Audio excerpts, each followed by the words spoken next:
I'm not sure whether there's a particular question arising out of the advice that's been circulated in terms of the lack of clarity as to the limits on discussion.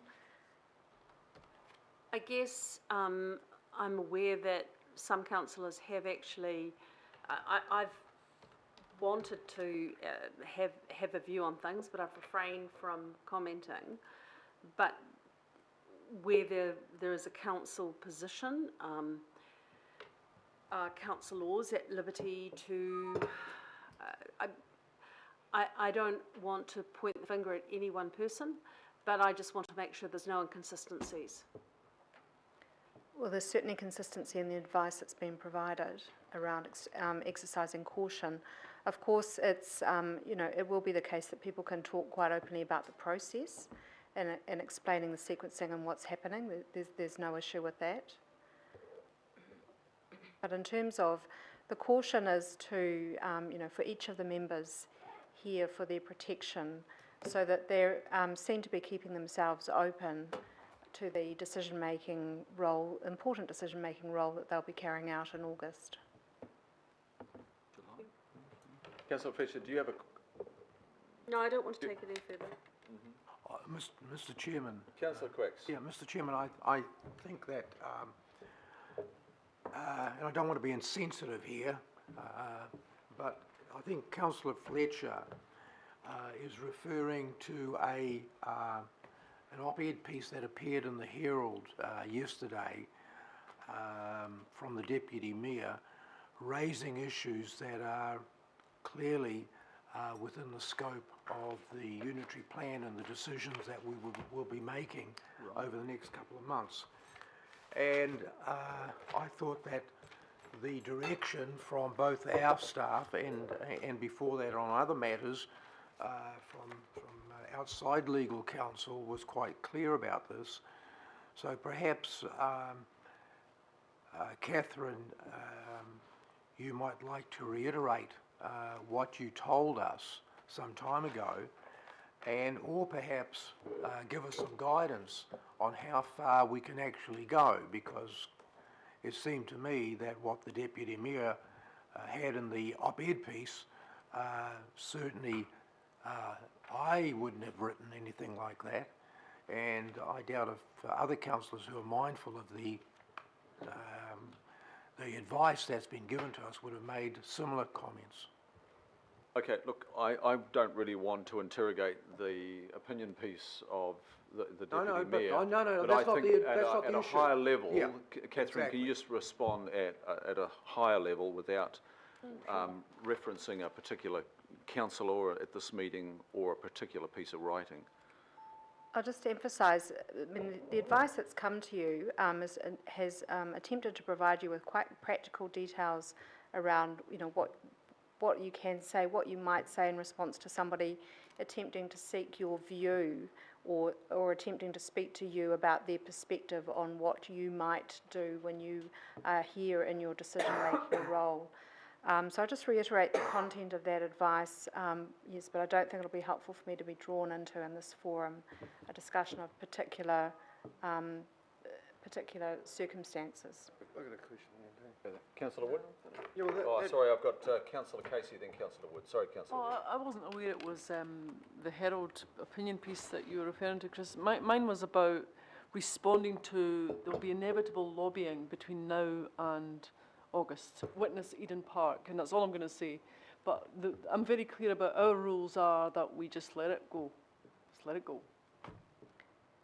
That's right, and it's particularly important, and the advice that you've been given is around responding to people who want to lobby you, and that's exactly the reason why the legislation has this, provision in it. It's to protect you as from that lobbying. What's happened here is that we've, consistent with the wishes of this group, we're making the recommendations from the panel publicly available much earlier than we're required to do under the legislation. The legislation contemplates that at the time Council releases its decision, it also releases the recommendation. Because we're doing things in a more transparent way and putting it out there in the public domain on the 27th of July, that's the need for the extra caution around protecting yourself from lobbying, because ordinarily you would not be, in one view, you would not be in that position because others would not know what the recommendations were. But what's happened is there is a huge hole, a big gap, because all the politicians who would normally be speaking out about an issue aren't, and that leaves a gap for wannabe mayors and wannabe candidates and anybody else, any lobbyists from across the region to fill the gap. So it's an interesting position to be in, because every morning I open the paper and I'm just like, oh. That's just the case. I've got Councillor Wood, then Councillor Lee, then You know, Councillor I just Quack. think that, ego. I just think that You could this call issue yourself of Fletch. councillors being gagged needs to be discussed further. Sounds good to me. I think with the election coming up especially. So, you know, I was surprised yesterday. I mean, we've now been told we're not to talk about debt, but because there's a bond issue or some issue coming up. But we're told about it today. We're in an election cycle. I don't know where we're heading, but those issues really pose a huge number of issues. If you're going around door knocking and you've got a brochure, you put them away for the... You just have to strike out debt, George. That's all Well, there is to yeah, it. but it is, these are issues, Catherine, that need to be, I think they should have been talked to, with councillors about. I mean, we seem to be just operating in a vacuum here. We get emails saying, you're not to do this, you're not to do that. It's a pity we don't get told or get some heads up on these things. Well, I think, sorry, is the way the Councillor Wood, military I think we did have heads up. We had heads up on the the distribution that came from Catherine's office was just reinforcing what was actually conveyed at an earlier meeting. Well, and members had asked repeatedly for some guidance on that, and the Chief Legal Counsel offered that advice.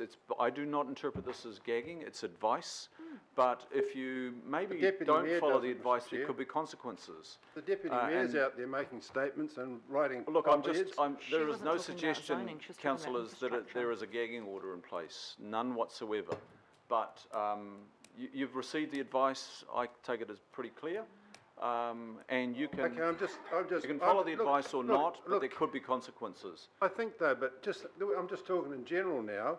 I think that discussion between the executive team and the councillors is important, and we're not having that interface with the executive team at the moment. And I just feel that I've been in councils for a number of years, and I think at the moment this place is run in two separate things. We're just like the chooks that have fed the Okay. agenda. Councillor Lee? So I just want to make that point. I've made it. Thank you. Thank you. Look, I often find myself disagreeing with Councillor Quacks and his philosophy and his convictions, but I want to make the point. Councillor Quacks has got the courage of his convictions, a quality that Auckland needs a bit more of. Thank you very much, Councillor Quacks. Councillor Quacks, would you like to reply to that accolade? Oh, Won't get another chance. This will be words fail me, selling Mr. Chairman. singlets, you Look, know. Mr. Chairman, I wanted, You mean he hasn't sold them yet? I just wanted to ask Catherine, because Catherine, your advice to us seems to be a lot more general and somewhat, I don't know if you're moving away from your earlier advice, I don't think you are, but I recall quite clearly that you even said that we should refrain from even such things as saying, liking something That's right. on Facebook. That's right. And certainly, writing an op-ed piece in the New Zealand Herald is much more blatant than liking something I think we on need Facebook. to be careful, because I browsed that particular opinion piece, and I don't know what part of that opinion piece you're referring to, and we don't have it before us, and this is not the subject of the meeting, Councillor No, Quacks. I know, I understand really that, do but think- it's very have you important, take- Mr. Chair, to Have understand. you taken it up with the writer? No, I haven't. She's not here, is she? Well, no, She hasn't been here for 2 days. the Deputy Mayor has been about, but you could approach. I'm going to conclude the meeting. Thank you very much, all the staff, John, Catherine, and all the staff that have been supporting the various items today. Thank you so much. Thank you very much. Meeting's closed.